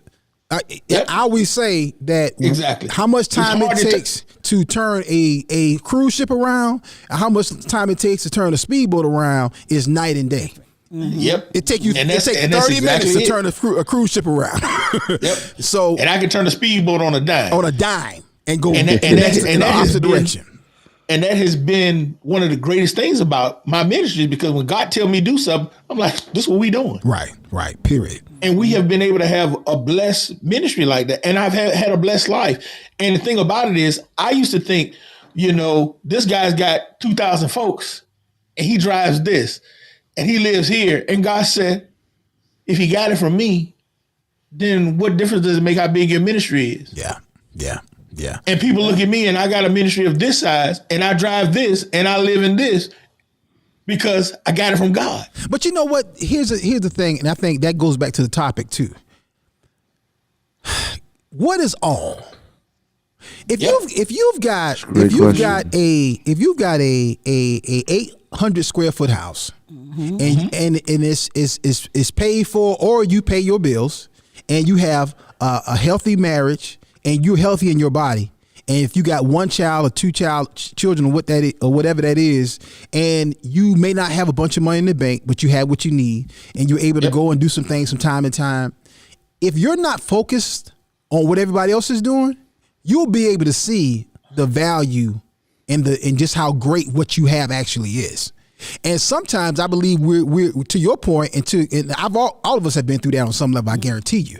You've looked at what somebody else is doing, or what you think they're doing, or what somebody else has, what you think they have, and you can get to despising what you actually have. And and I know myself personally, I've had several people at different times over the years. I call it trying me. People say something to me, man, when you see Steve Harvey, man, got all them shows, man, you ever get mad? That don't make you mad? I'm like, heck no. Number one, I'm not a hater. Like legitimately, I am not a hater. I literally love seeing other people win. Right. I don't care whether it's a comedian, actor, whether it's somebody who sell cotton candy, whether you got a barbershop, you teach school, you're a church, or whatever. I love seeing people win. That's the first thing, right? And then anytime I see some envy in myself from another comedian, I check myself on it. Because I recognize that'll fester. And then you'll start judging your success by what somebody else is doing. But something God showed me, and then Earthquake confirmed it for me. Earthquake is a comedian that I hope most of you know that. He just had a Netflix special. I used to open up for Quake. I used to do Quake's Comedy Club in Atlanta. He had one in Dallas. And Quake was around when Eunice and I first got together. And I saw Quake a few years ago in LA. Hadn't seen him at that point, like probably in 15 plus years. And he saw Eunice and I. We were at this club, and he said he stopped. He said, man. He said, y'all still together, man. He said, I remember when you first brought that girl backstage, and he said, man, y'all still together. He said this in front of both of us. He said, man, and she got you looking good, man. He said, man. He said that just floored him. Now I know how much money Quake make a night. I know Quake's success, but in that moment when he was telling me. And I don't remember all the things he said, but some of the things he did share about, relationships or whatever, he was sharing with me some of the ups and downs of life and some of the trappings of success. And let me tell y'all something. I said this the other day when I was talking about on Rodney Perry's podcast when he was talking about Will Smith. There is no amount of money, there's no check that I want to have that can make me comfortable with my wife sleeping with another man. Much less the friend of my son. I don't care how many hundreds of millions of dollars you got. Man, you can have all that. Take all that money. Prison ministry starts tomorrow. Listen, not only prison ministry, but they're going to start me off in solitary confinement. Exactly. I mean, but so I think, like you said, how many books of the Bible I'm gonna write on the Isle of Patmos? Listen, Yeah, brother. I think I said all that to say is you personally have to define what success is. And if and if your sister got a better job than you, or your brother got a bigger business than you, so what? If your cousin got a bigger church than you, so what? If your neighbor got a bigger car and a pool than you, so what? And let me tell y'all something. Let me tell you something. I'm living in the smallest house I've lived in probably 20 years, and I love it. It's a whole different level of peace. Dude, I make less money than I was making 20 years ago. Yeah. But all my bills are paid. Yeah. Like I said, I don't owe nobody nothing. And I get up every morning and say, God, what we doing today? Come on. Yes, sir. Come on. My wife is at home with me all day, every day. We go to bed when we want to go to bed. We get up when we feel like getting up. Yeah. What are you talking about, bruh? That's what you call freedom. And when the Lord say do something, that's what we do. Yeah. Come on, sir. Peace. Like Dale said the other day, that's success. Like you said, if I had a 2,000 member church, it's like, bruh, no, you don't even understand the headaches that come with that. Yeah. Yeah. And I ain't built too. And the funny thing is, like I said, and I ain't knocking nobody for that, because I keep declaring Jason gonna have 20,000. But I'm not built for that. I'm not that guy. Yeah. Yeah. I'm a disciple one person at a time type of guy. But you know what, Pastor Tuck, though? Here's the blessing of that. Here's the great benefit of that. The fact that you know that and that you're comfortable with that. Yes. You know what I'm saying? As I'm thinking about it right now, I know some of the skill sets that Jason has that will allow him to manage that. Yes. Jason, you know Jason is built to pastor 50,000 people. Yeah. I'm glad y'all think that. All right. I receive it, I guess.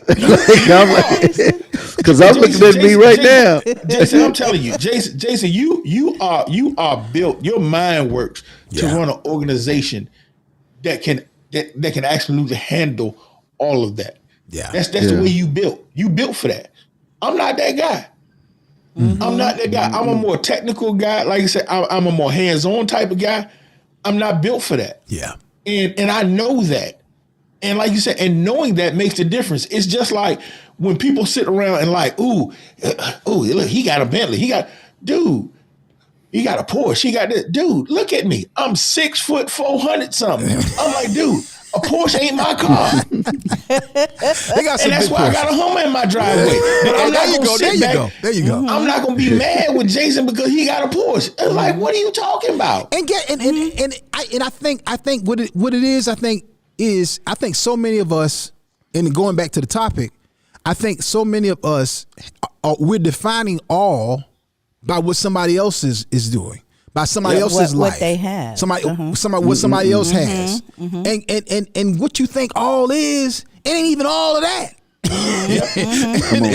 And some of those people frustrate. Let me tell you something. It's to all the single ladies who yearn to be married, and I understand it. But guess what? It's some married women. They're like, it's a lot. Oh, Jesus, it's a lot. Having a bunch of kids or having 2 children or 1 child. Right. You know what I'm saying?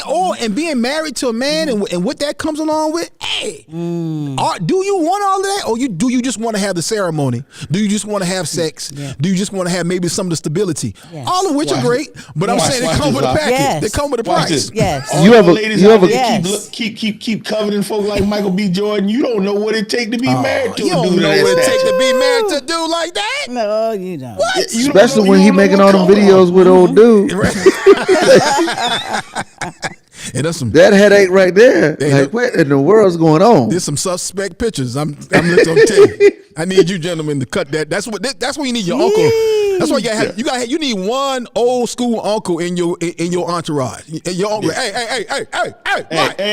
Turn the camera off. Turn the camera off. Hey, boy, come here. Come here. We ain't doing that. I don't care what your agent said. I don't care what the contract said. Give them their money back. Give them their money. Write them a check now. We gone. Fly off your chest. Look, one time our church went to a baseball game years ago, right? And we started talking about old school songs, and then somehow somebody said something about Michael Jackson and En Vogue. And I started saying, when I had this old nigga said, hey, Won't sing like that. Won't sing.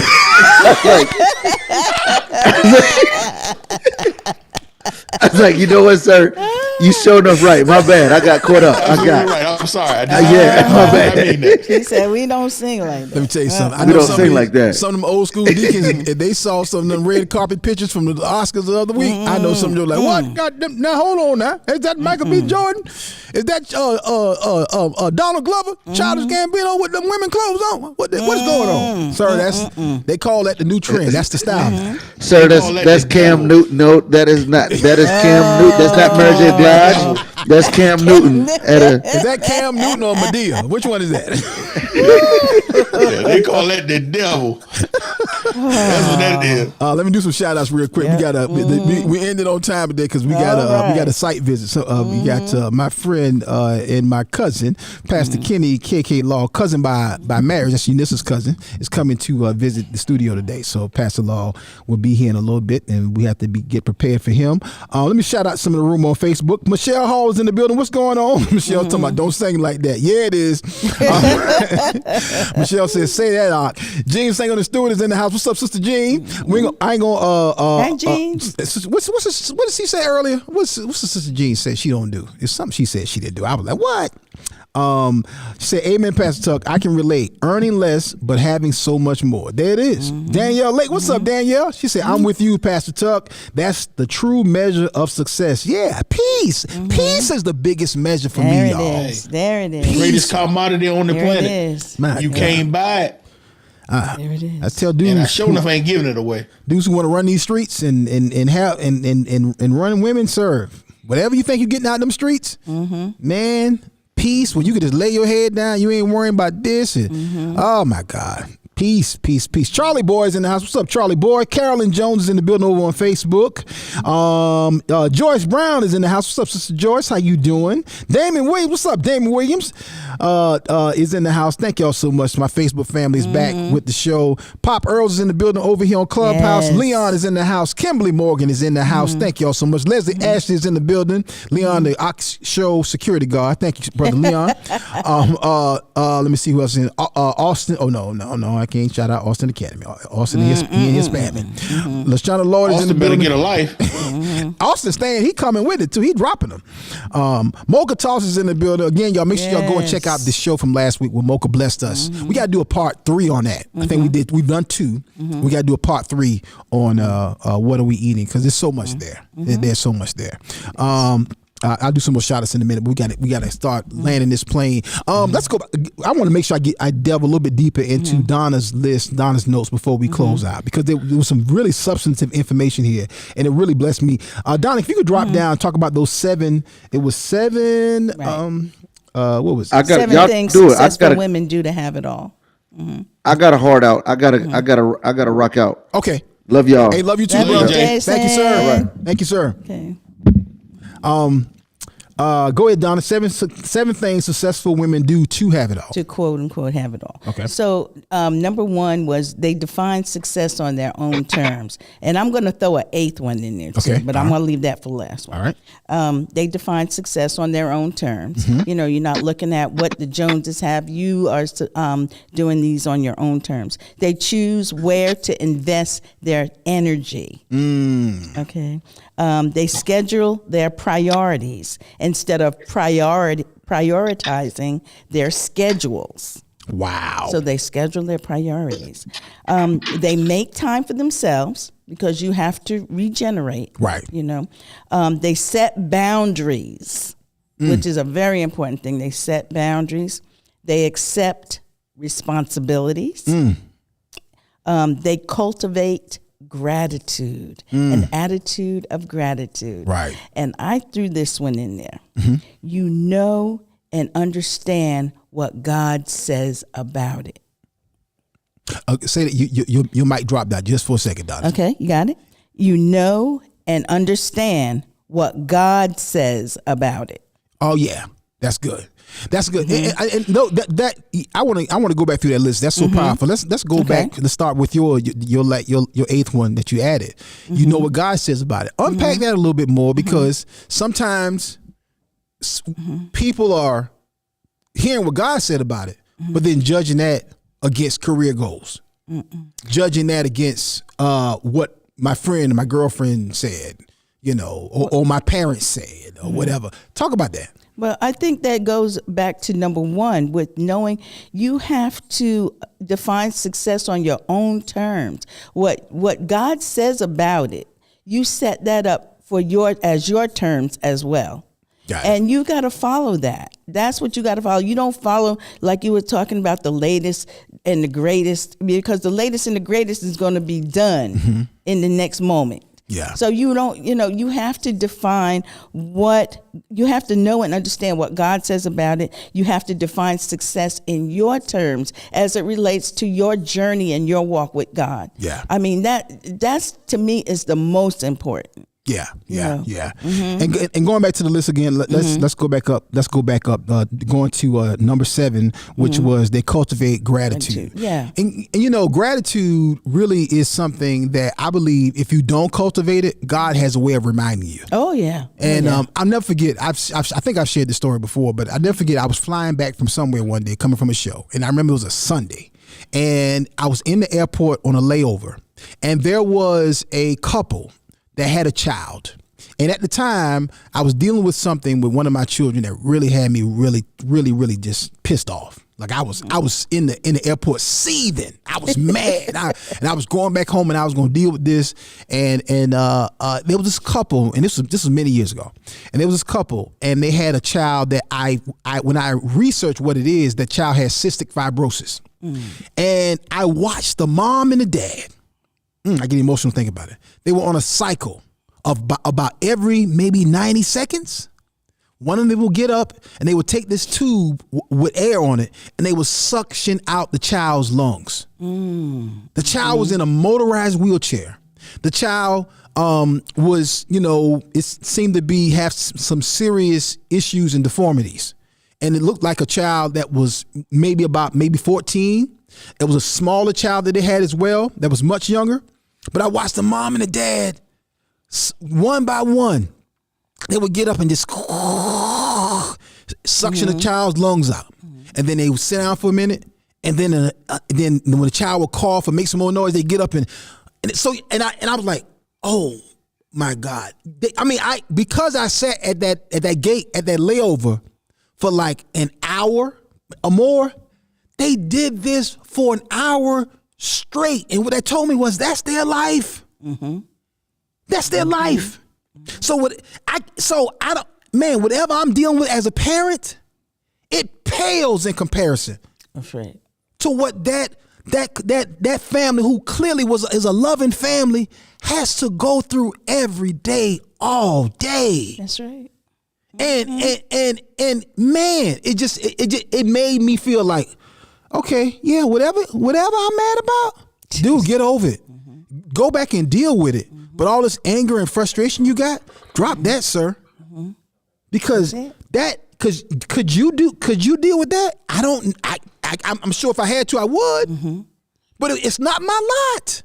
And my heart went out to them, just sitting there. I was like, my God, what is that?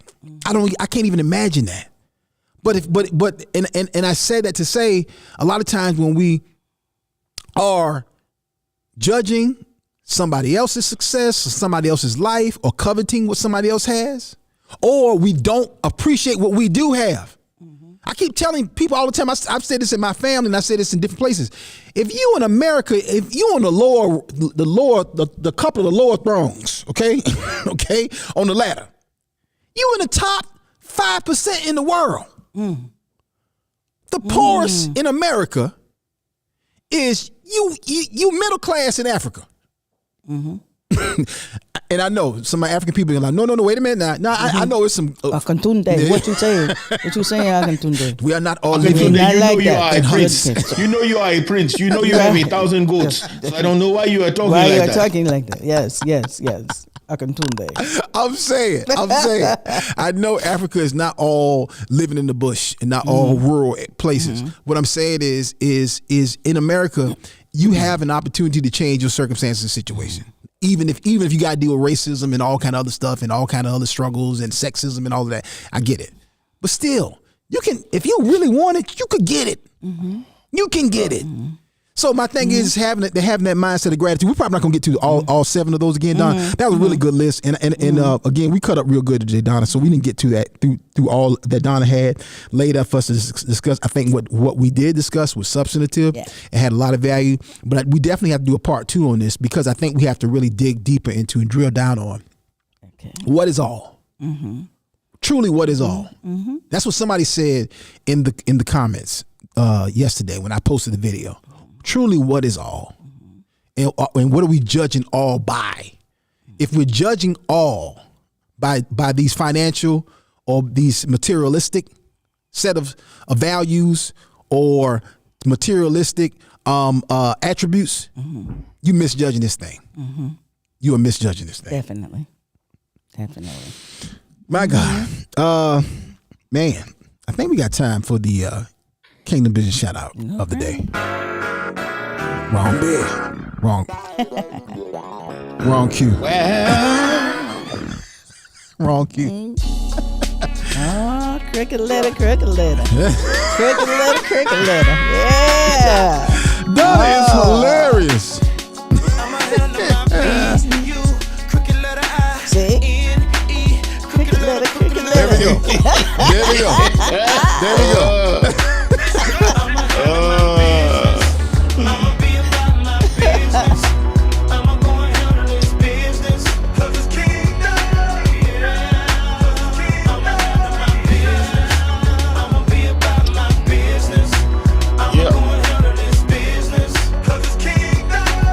All right. Today's Kingdom Business shout out goes to Christian Wilson at Cross Kingdom here on Clubhouse. She's a mother, minister, associate pastor, intercessor, graphic designer. All right, Christian.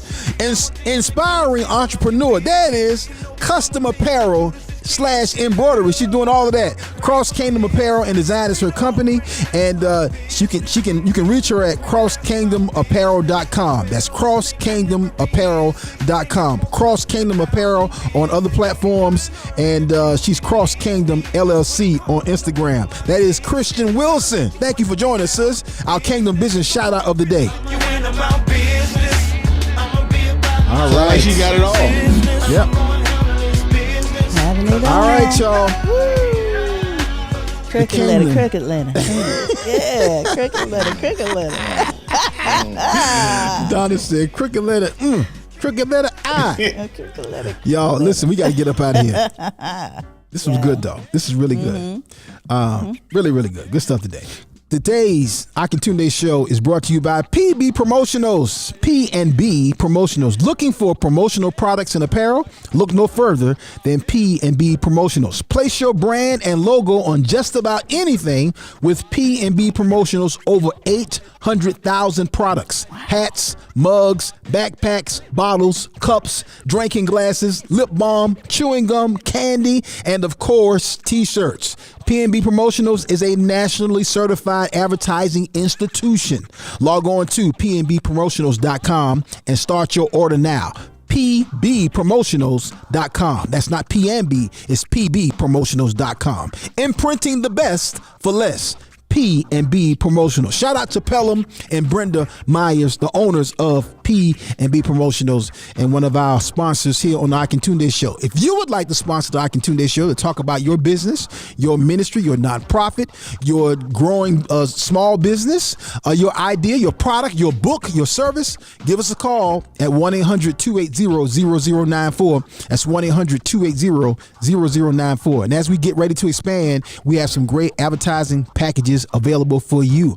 Also, get ready for the brand new debut this coming up, Resurrection Sunday, also known as Easter Sunday, for the all new My Church channel. Yes. My Church channel will debut on Roku, Apple TV, Amazon Fire TV, Facebook, YouTube, and across multiple social media platforms, as well as everywhere where you can get your favorite podcasts. The brand new My Church channel is going to be curated, led, and managed by Pastor Lewis Tucker. Pastor Tucker, tell them about the channel, sir. Come on.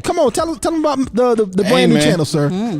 On April the 9th, we're going to launch our own streaming network with programming such as The Word at My Church, The Man Cave, Women of Worth, Marriage Seer Training, Medicine for the Mind, The Heart of the Pastor, and the brand new Akintunde Show. Yes. So we're asking the whole Ox Show family to go download the channel. Simply search for the My Church channel on Roku, Fire Stick, Apple TV, or visit mychurchchannel.org. You can also download the My Church on the Go app on your iOS or Android store, on your tablet or smartphone. So spread the word. Let everybody know you want to get the My Church channel or the My Church on the Go app, because I'm telling you, it's about to be on and popping. Yeah, it is, y'all. Yes. And just as, going back to the topic for the show, just thinking about what you're doing, Pastor Tuck, where you are right now, what you're about to do, and also the leadership that you're providing in this space. One thing I was telling somebody this other day, and of course you don't know this, I was telling them, talking about how technically sound you are because of your background as an engineer. And I was talking about how Pastor Tuck, like a couple of these platforms, I introduced Pastor Tuck to them, but then he now knows them better than I do. So his engineering mind, his mathematical mind, his technical mind is so sharp and astute that it's going to bless a lot of people who may be coming into this space unknown, to this digital space unknown, to this streaming media space unknown. And he's going to be a huge help. Let me tell you this right now. The body of Christ is going to be the largest contributor of original content across streaming and digital media in the very near future. Watch what I tell you. And you're going to need people who understand how to deal with these companies, how to deal with the technical side of it, and how to gauge, introduce, navigate all of that. It is a challenge. And if you're not technically minded, and that's not a dig, trust me, it's not a dig, because I'm not. Some stuff I've learned, I have been forced to learn. But Pastor Tuck picks this stuff up way more. Why? Because he got a doggone degree in engineering. Because he has a mathematical mind. So that's going to be a blessing. So again, sir, if you had not had the experiences that you've had, the journey that you've had, you wouldn't be able to do what you're doing and what you're about to do. So Amen. Come on, everybody got to walk their walk and walk out their own journey. And I think that's whatever that all is for you, family, just go ahead and just literally pray, fast, talk to God about what all means to you, and don't judge yourself by somebody else's what you deem to be success. Trust me. Because success comes with a lot too. Jesus, my God. First Sundays is coming up, y'all. First Sundays is coming up, and we'll be back right here where I sit, right here in this very room, right here on. Let me get my First Sundays music. There we go. There we go. All right, First Sundays returns April the 2nd, showtime 6 o'clock p.m. Free wing start at 5. And this month, our special guest comedian is comedian Stefan Rickett, a.k.a. Stefan, and comedian Travis Link. They'll be in the house April the 2nd. Go ahead and get your tickets right now for First Sundays. If it's not just getting the ticket, but it also helps and supports us and all we do here at WF Media Studios, and it'll be a blessing to you. You can also watch online. We have a great, robust, high definition streaming service that we stream First Sundays live. So you can get your tickets right now. Log on to firstsundayscomedy.com. Go ahead and get those tickets. firstsundayscomedy.com. Man, this Friday I'll be in Atlanta, Georgia at Linked Up Church for the Love and Laughter Tour. And super excited to be back with Linked Up Church. Phenomenal ministry there. And they've been doing it for a long time, growing, and just an excellent ministry. And thank you to Pastor Joel and Pastor Victoria. We'll be back there on coming up this Friday. Linked Up Church, Love and Laughter Comedy Tour. Yours truly, Akintunde, will be in the building. Saturday, I'll be in Augusta, Georgia for 2 events. I'll tell you about those more on Thursday, give you the details on that. But I'll be in two different events, one in the morning, one in the afternoon in Augusta, Georgia. If you want to get more information about me, my schedule, if you want to book me for something, or just buy a ticket to one of the tour dates, one of the ticketed tour dates, because some are not ticketed, you can log on to IamAkintunde.com. IamAkintunde.com. Man, we are way over time. But it was good. I just had to stop the music. We're way over time. All right. Closing thoughts. 30 seconds or less. I'm going to let Donna go last. Pastor Tuck, can women have it all? 30 seconds or less. Closing thoughts, sir. Absolutely. But you got to hear God and do what he tells you, because you can't have it all right now. Donna Jay. Thought sister, can women have it all? Yes, they can. Yes, they can. Okay. And even where you start at. I'm single. I'm extended with my credit. I have to go to work every day for the man. My car is almost paid for. I'm still renting. But you know what? I have peace about it because I know what God says about it. Yeah. And I can have it all. And I'm going to. You know what, y'all? You know, sometimes So it doesn't matter. we got to recognize that. Someone said earlier in the comments, all is relative, and you have to really just not judge yourself by somebody else. And That's right. even if you have failures in one area, success in another, which most of us are, most of us have some failures in one space and some success in another. And a lot of times you can allow the failures in this area to overshadow the success in another area. And normally that happens when you're judging yourself by someone else's standards and not right. God's standards. That's right. So no matter what that is, whether that's financial, whether that's marital, whether that's parental, whether that's educational, whether that's health, man, we all have a cross to bear. We all are working on something, even whether you see it or not. Whether you know it or not, we're all working on something. We're all processing something. So, but if you're looking at it wrong and you're seeing it and judging it and misjudging it, man, you'll be off. You'll be angry and frustrated and upset for no good reason at all. So just make sure that you are living by God's standards and not man's standards. And please, Lord, do not live by the standards of this culture. Let me say this right here. I promise you, we end it. Let me tell y'all something. The stuff that we focusing on today, listen. We are one natural disaster.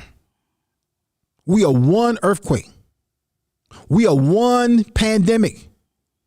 We are one political or terrorist situation from shifting this country. And we got to recognize that. And when those things happen, they shift things back to a time that most of us never knew. So we have to really get back to some of these traditional values. We have to begin to value what God values and not live our lives by the standards of this world, because that stuff is fleeting and it won't hold up. Okay. I'm sorry. I had to get that in. It's all right. All right, y'all, we got to get up out of here. For real, for real. Thank you, Leon Campbell. I saw that comment. He said I make a mean green bean casserole. Thank you, sir. Yes, It's mean too. It's mean too, Leon. It's the mean. Lord is good. The Lord is good. We ain't got time, man. It's mean Leon too. gonna drop that bomb just so we leave. Hey, family, that's Pastor Louis Sucker. That's Donna Jay. Jason Earls had to clock out. Listen, we love y'all. We thank y'all. We'll be right back here Thursday. Thursday, we're talking about when should Christians speak out? When should Christians stand up and speak out? It's a lot of stuff going on in the world today. Some stuff we quiet on. Some stuff we are silent on. Talking on, speaking on. And some stuff we dumbfounded about. Listen, let's talk about it. That's coming up Thursday. When should Christians speak out? My guest will be Pastor Chandler Bailey, who will be having and hosting his event right here on our WF Media Group stage right here in Columbia, South Carolina, coming up on Friday. So he'll be in ahead of his event, his Kingdom Business Network event. It will be Friday, this coming up Friday, Supernatural Success Secrets from 9 a.m. to 3 p.m. right here at WF Media Group. And we're super excited about having Pastor Chandler and Prophetess Chanel and Minister Bianca Modo in the building. All right, that's coming up Friday. Pastor Chandler's my guest coming up Thursday. All right, fam, we got to get up out of here. We got another room coming up in just 3 minutes. We love y'all. We thank y'all. This is the Akintunde Show. And until next time, we're going to see y'all when we see y'all. Peace. Peace. Stop walking in front of the prophet. Oh, yeah.